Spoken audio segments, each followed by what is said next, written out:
Now you can do it. I know you can. There we are. Looks like we are YouTube Live and Facebook Live. Both Facebook and YouTube Live. It would appear this is the general look of story time for a while now, isn't it? Seeing as most of the stories are told in the dark, them being Dracula and Goosebumps. Hello, everyone, and welcome to Storytime. Not that there's anyone here. Oh, well, I spoke too soon. I was going to say not that there's anyone here yet, but there is already one viewer. Whoever you are, you get the first huzzah, assuming you leave a comment. Are you that brave? Are you that brave?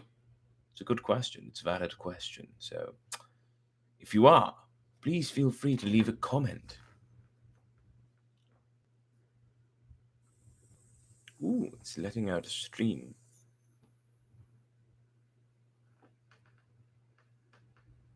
And it's no longer letting out that stream.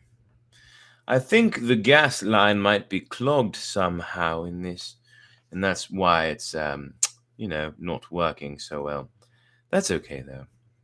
Oh, looks like our YouTube viewer is gone. They have left us. Well, damn. Either way, it's 10:11, which means it is time for story time. We're a few minutes past. But that's okay. That means nice and early before I actually have viewers, I will get things over with, such as saying hello and welcome to Storytime. And please join the Facebook group, Storytime, 2 words, exclamation point. And, if you want to friend me on Facebook so I can add you, whatever, feel free. That's cool too. Whatever you want to do. And let's see, what's the other part? Oh, yes. Like this video on YouTube. One viewer back. Wonderful. Like this video on YouTube. Subscribe to the channel if you haven't already. Yeah, and if you want to follow me on Twitch, you can do so at Brett Doesn't Game, all one word. So, tonight we return to Goosebumps, specifically, be careful what you wish for. Yes, be careful what you wish for. We got 2 or 3 chapters in a couple of nights ago. I can't remember which. Either way, we'll pick up where we left off. Sorry, I just need to check one quick thing. I'm curious what my workout's going to be at the gym in the morning, because I still haven't signed up, and I don't know if there'll be any spots available or not. So I just wanted to look. But anyway, yes, we are resuming with Goosebumps. We are reading Be Careful What You Wish For, the more adult, vulgar version, considering my potty mouth. Yes, last night, if you were, or not last night, but Tuesday night, if you were here listening along and you heard me adding in a few unsavory words from time to time to the actual transcript of the book. It happens. What can I say? Oh my, that's quite a warm-up. Oh. Ew.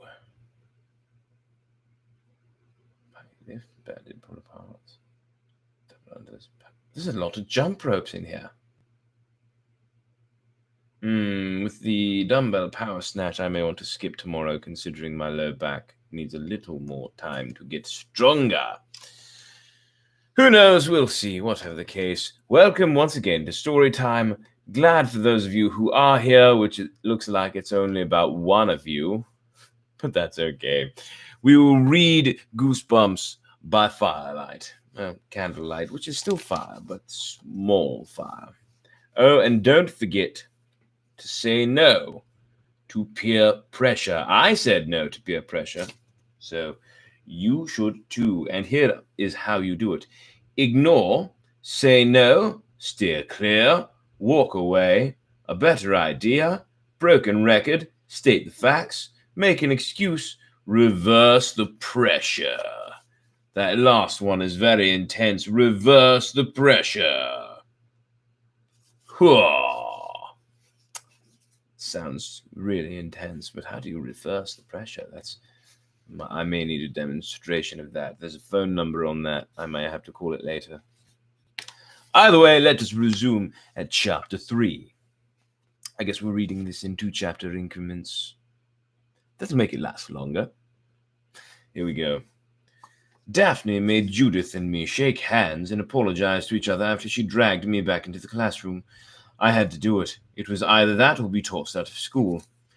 It really was an accident, Judith muttered under her breath. What's your problem, Bird? Not much of an apology, if you ask me, but I shook hands with her. I didn't need my parents being called to school because their daughter had tried to strangle a classmate. Hello, Amber! You are the first to comment, so you get a huzzah! Only one huzzah tonight, dear listeners.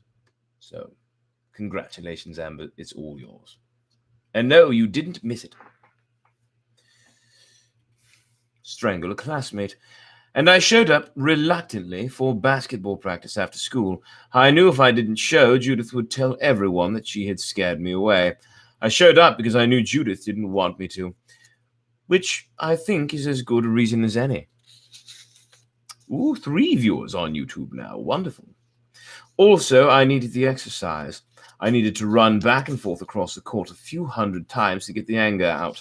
I needed to sweat out the frustration from not being able to finish strangling Judith. Let's do some fast laps, Ellen suggested. Hello, John and Jonathan. Glad you two are watching as well.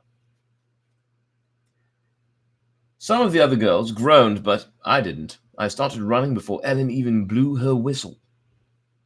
We were all in shorts and sleeveless t-shirts. Ellen wore grey sweats that were baggy in all the wrong places. She had frizzy red hair, and she was so straight and skinny, she looked sort of like a kitchen match. Ellen wasn't very athletic. She told us she coached girls' basketball because they paid her extra, and she needed the money. That makes sense. You go, Ellen, you do your thing. After running our laps around the gym, practice went pretty much as usual. Oh, did you suck it up? Is that because that's what you said happens at every practice? So I'm just assuming here.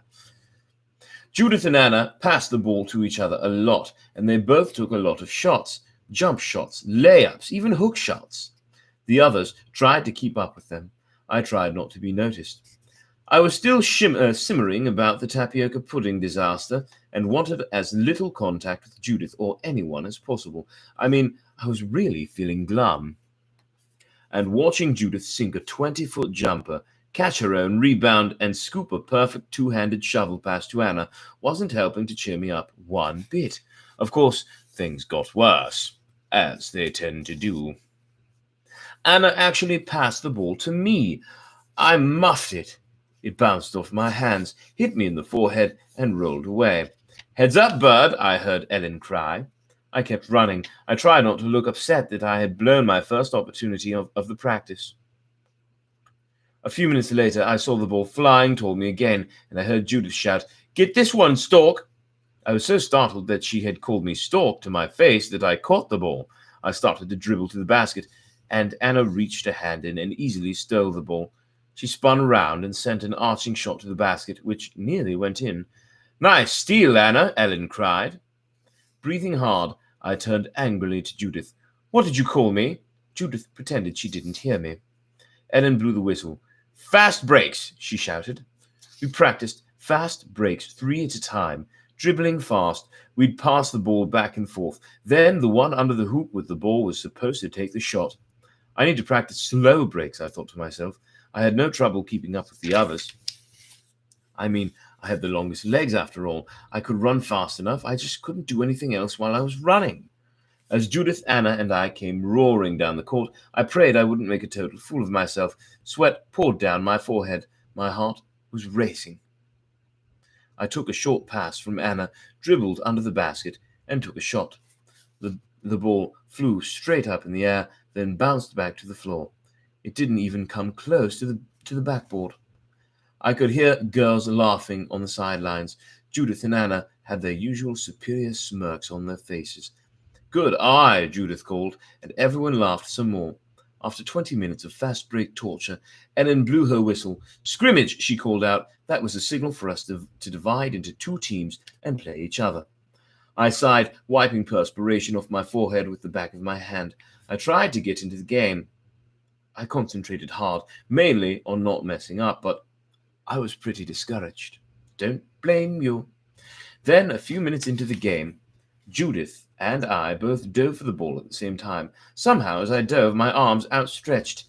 Judith's knee came up hard and plunged like a knife into my chest. The pain shot through my entire body. I tried to cry out, but I couldn't make a sound. I uttered a word, gasping, a weird gasping noise, sort of like the honk of a sick seal, and realized I couldn't breathe. Everything turned red, bright, shimmering red, then black. I knew I was going to die. Damn. Sorry about the whole dying thing. Hello, Mum. You have joined as well. Good to see you. And thanks for sharing. Yes, don't forget to share story time, okay? Do that, please. Chapter 4. Having your breath knocked out has to be the worst feeling in the world. It's just so scary. You try to breathe and you can't, and the pain just keeps swelling like a balloon being blown up right inside your chest. I really thought I was dead meat. Of course, I was perfectly okay a few minutes later. I still felt a little shaky, a little dizzy, but I was basically okay. Ellen insisted that one of the girls walk me to the locker room. Naturally, Judith volunteered. As we walked, she apologized. She said it had been an accident, totally an accident. I didn't say anything. I didn't want her to apologize. I didn't want to talk to her at all. I just wanted to strangle her again. This time for good. I mean, how much can one girl take in a day? Judith had tripped me in math class, dumped her disgusting tapioca pudding all over my new Doc Martens in home ec, and kicked me unconscious in basketball practice. That bitch. Did I really have to smile and accept her apology now? No way, not in a million years. I trudged silently to the locker room, my head bent, my eyes on the floor. When she saw that I wasn't going to buy her cheap apology, Judith got angry. Do you believe that? She shoves her knee through my chest, then she gets angry. Why don't you just fly away, bird? She muttered. Then she went trotting back to the gym floor. I got changed without showering. Then I collected my stuff and slunk out of the building and got my bike. That's really the last straw, I thought, walking my bike across the parking lot back of school. It was about half an hour later. The late afternoon sky was grey and overcast. I felt a few light drops of rain on my head. The last straw, I repeated to myself. Hello, Carla. Hello, Nick. No worries, that's okay. If you're late, you can still probably rewind, maybe, or you can watch the beginning in the rerun as soon as it's posted right after I'm done story time tonight. I lived 2 blocks from the school, but I didn't feel like going home. I felt like riding and riding and riding. I just felt like going straight and never turning back. I was angry and upset and shaky, but mainly angry. Ignoring the raindrops, I climbed onto my bike and began pedaling in the direction away from my house. Front yards and houses just went by in a whir. I didn't see them. I didn't see anything. I pedaled harder and harder. It felt so good to get away from school, to get away from Judith. The rain started to come down a little harder. I didn't mind, as long as I was away from that bitch Judith. Sorry, I added that part. Hey, I got a like. Wonderful. I raised my face to the sky as I pedaled. The raindrops felt cold and refreshing on my hot skin. When I looked down, I saw that I had reached Jeffers Woods, a long stretch of trees that divided my neighborhood from the next. A narrow bike path twisted through the tall old trees, which were winter bare and looked sort of sad and lonely without their leaves. Sometimes I took the path, seeing how fast I could ride over its curves and bumps. But the sky was darkening. Yes, it was darkening. That's not any time to take a chance, is it? The black clouds hovering lower, and I saw a glimmering streak of lightning in the sky over the trees. Yes, definitely don't ride your bike in that. I decided I better turn around and ride home, but as I turned, someone stepped in front of me. A woman. I gasped, startled to see someone on this empty road by the woods. I squinted at her as the rain... Sorry, I'm just going to adjust. My neck is bothering me a little. I squinted at her as the rain began to fall harder. Yes, harder indeed, pattering on the pavement around me. She wasn't young and she wasn't old. She had dark eyes like 2 black coals on a pale white face. Her thick, sorry, it's a little dark, yes. Her thick black, ah! What did I just do? Oh, that's what I did. I accidentally moved the page. That's okay. It's all better now. Yes. Her thick black hair flowed loosely behind her. Not Lucy, but loosely. Her clothing was sort of old-fashioned. She had a bright red, heavy woolen shawl pulled around her shoulders. She wore, what did she wear? She wore a long black skirt down to her ankles. Her dark eyes seemed to light up as she met my stare. She looked confused. I should have run. I should have pedaled away from her as fast as I could. If only I had known. But I didn't flee. I didn't escape. Instead, I smiled at her. Can I help you? I asked. And let's see. That's the end of the chapter, but I'm only 15 minutes in. I think I should read two more. I mean, Tuesday I read 2 chapters. Today I've read 2, but we're only 15 minutes in. Not even. I mean, it's technically 16 minutes into the stream, but not even 15 minutes into the reading. So I feel like I should read some more. So I guess I will. I think I will continue. I think I'll continue for two more chapters, I think. And yes, thank you for the like, Amber. I do appreciate it. Chapter 5. The woman's eyes narrowed. I could see she was checking me out. I might make it 3 chapters a night, something like that. We'll see. I'll figure it out. I lowered my feet to the ground, balancing the bike between my legs. Yeah, it's going to have to be here. The bike between my legs. Or maybe over here. Oh, yes, that works. Right here. Do. The rain pattered on the pavement, big, cold drops. I suddenly remembered I had a hood on my windbreaker, so I reached up behind my head and slipped it over my hair. The sky darkened to an eerie olive color. The bare trees in the woods shivered in a swirling breeze. The woman took a few steps closer. She was so pale, I thought, almost ghost-like, except for the deep, dark eyes that were staring so hard at me. I seem to have lost my way, she said. To my surprise, she had an old woman's voice, sort of shaky and frail.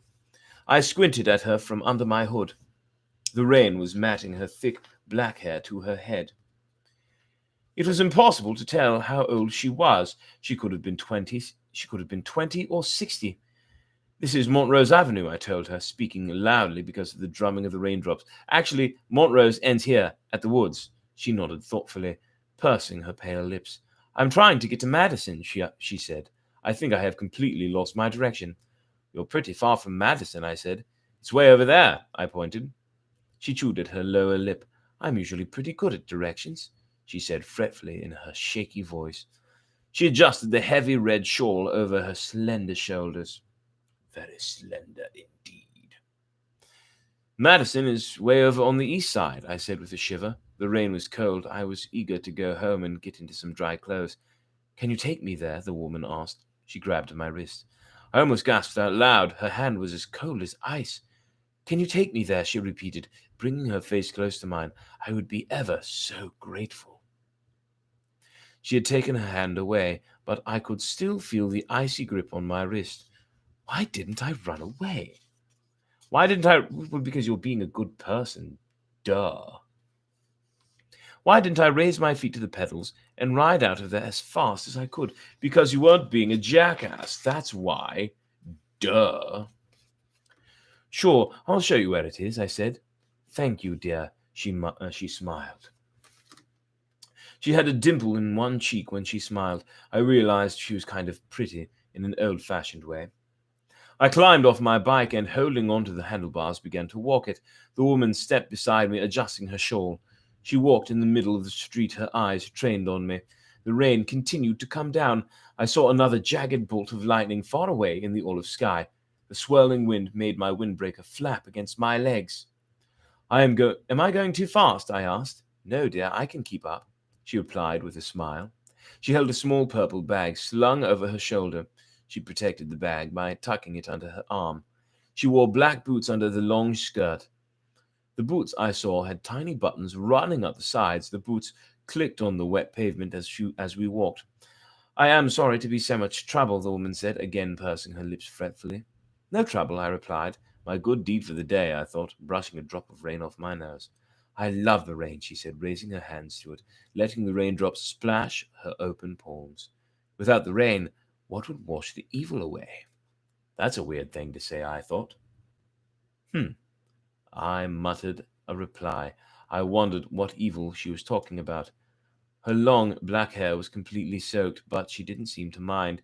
She walked quickly, with long, steady strides, swinging one hand as she walked, protecting the purple bag under the other arm.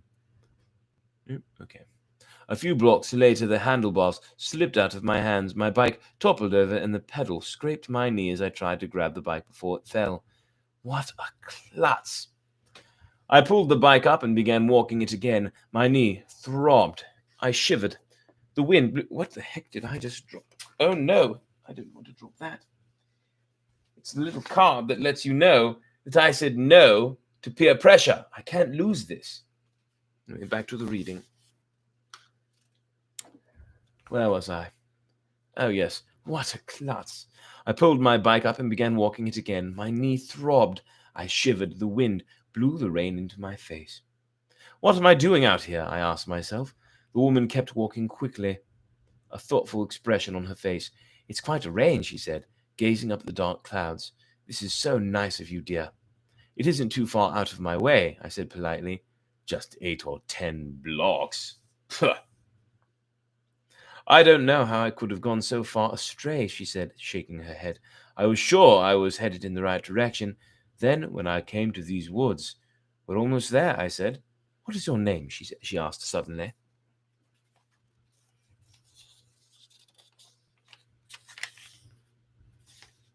Good reference, Amber. I appreciate that one. You're as cold as ice, willing to sacrifice our love. Samantha, I told her, but everyone calls me Sam. My name is Clarissa, she offered. I'm the Crystal Woman. I wasn't sure I'd heard that last part correctly. I puzzled over it, then let it slip from my mind. It was late, I realized. Mum and Dad might already be home from work. Even if they weren't, my brother Ron was probably home, wondering where I was.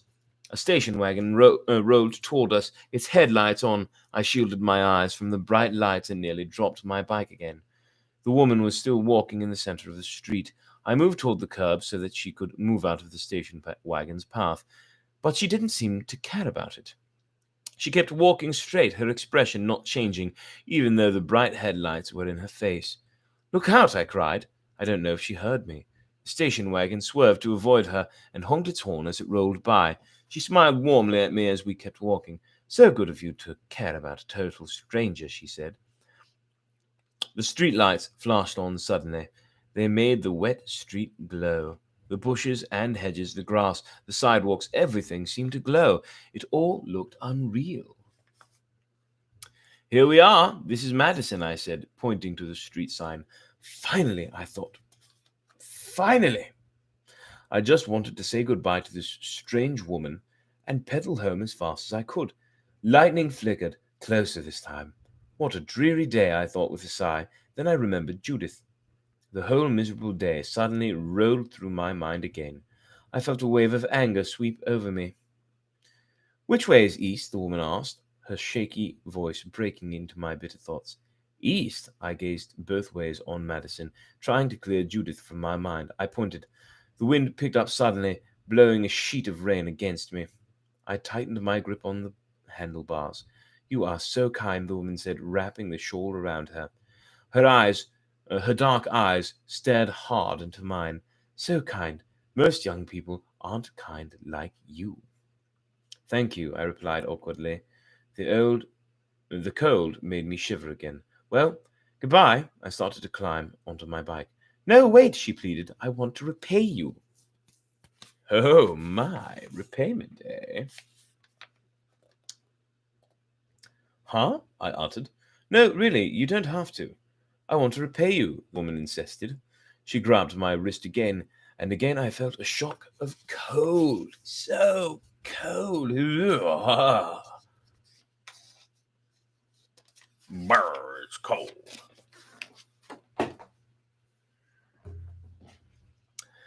You've been so kind, the woman repeated. So kind to a total stranger. I tried to free my wrist, but her grip was surprisingly tight. You don't have to thank me, I said. I want to repay you, she replied, bringing her face close to mine, still holding onto my wrist. Tell you what, I'll grant you 3 wishes. And moving forward, on to chapter 6. She's crazy, I realized. I stared into those coal black eyes. Rainwater trickled from her hair down the sides of her pale face. I could feel the coldness of her hand, even through the sleeve of my windbreaker. The woman is crazy, I thought. I've been walking through the pouring rain for 20 minutes with a crazy person.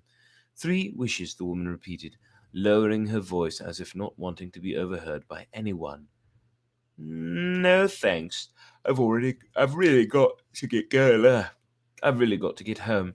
See, she's tired and she's speaking that through me. I said. I tugged my wrist from her grasp and turned to my bike. I'll grant you 3 wishes, the woman repeated. Anything you wish shall come true. She moved the purple bag in front of her and carefully pulled something from it. It was a glass ball, bright red, the size of a large grapefruit. It sparkled despite the darkness around us. Moving forward. Yeah, tight grip. That's nice of you, I said, wiping water off the bike seat with my hand, but I don't really have any wishes right now. Please, let me repay you for your kindness, the woman insisted. She raised the gleaming red ball in one hand. Her head was small and as pale as her face, the fingers bony. I really do want to repay you. My, Mom will be worried, I said, glancing up and down the street. No one in sight. No one to protect me from this lunatic if she turned dangerous. Just how crazy was she, I wonder?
Check 1, 2.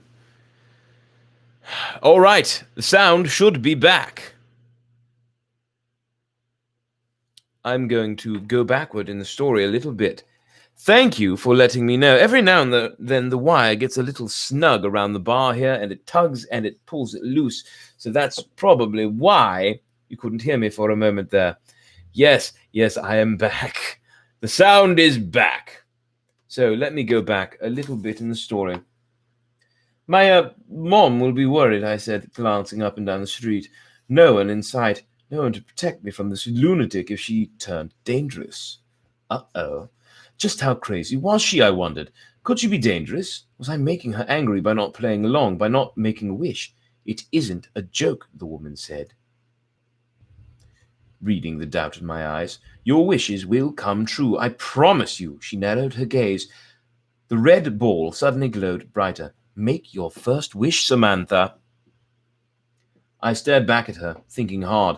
I was cold and wet and hungry and a little frightened. I just wanted to get home and get dry. What if she won't let me go? What if I can't get rid of her? What if she follows me home? Again, I searched up and down the block. Most of the houses had lights on. I could probably run to the nearest one to get help if I needed, but I decided it might be easier just to play along with the crazy woman and make a wish. Maybe that would satisfy her, and she'd go on her way and let me go home. What is your wish, Samantha? She demanded. Her black eyes glowed red, the same color as the gleaming ball in her hand. She suddenly looked very old, ancient. Her skin was so pale and tight, I thought I could see her skull underneath. I froze. I couldn't think of a wish. And then I blurted out, my wish is to be the strongest player on my basketball team. I don't know why I said that. I guess I was just nervous. And I had Judith on my mind, and all that had happened that day ended up with the disaster at basketball practice. And so that was my wish. Of course, I immediately felt like a total jerk. I mean, of all the things to wish for in the world, why would anyone pick that? Right? But the woman didn't seem at all surprised. She nodded, closing her eyes for a moment. The red ball glowed brighter, brighter, until the fiery red radiated around me. It radiated right around her. Then it quickly faded. Clarissa thanked me again, turned, tucked the glass ball back in the purple bag, and began walking quickly away. I breathed a sigh of relief. I was so glad she was gone. I jumped on my bike, turned it around, and began pedaling furiously toward home. A perfect end to a perfect day, I thought bitterly. Trapped in the rain with a crazy woman, and the wish? I knew it was totally stupid. I knew I'd never have to think about it again. And just a reminder, readers/listeners, say no to peer pressure like I did. You got that? You want to be like Brett, you say no to peer pressure. Well, anyway, everyone, that was story time for the evening. We read 4 chapters of Goosebumps, 4 of them, whereas last time we read 2 chapteros. Anyway, please join the Storytime Facebook group, like this video, and subscribe to my page, BeeperCorny1. And if you so choose or desire, you can also follow me on Twitch, Brett Doesn't Game, all one word. Anyway, I hope you enjoyed the story for the night. It's been fun, everyone. Much love and appreciation. And I guess I'll see you again tomorrow night with a little more Dracula. Doesn't that sound delightful? More candles, more wine. Feeling fine. And then the weekend with more Russian fairy tales. Until then, dear listeners/viewers/readers/what have you, I bid you a good night and adieu. No wax on my face that time.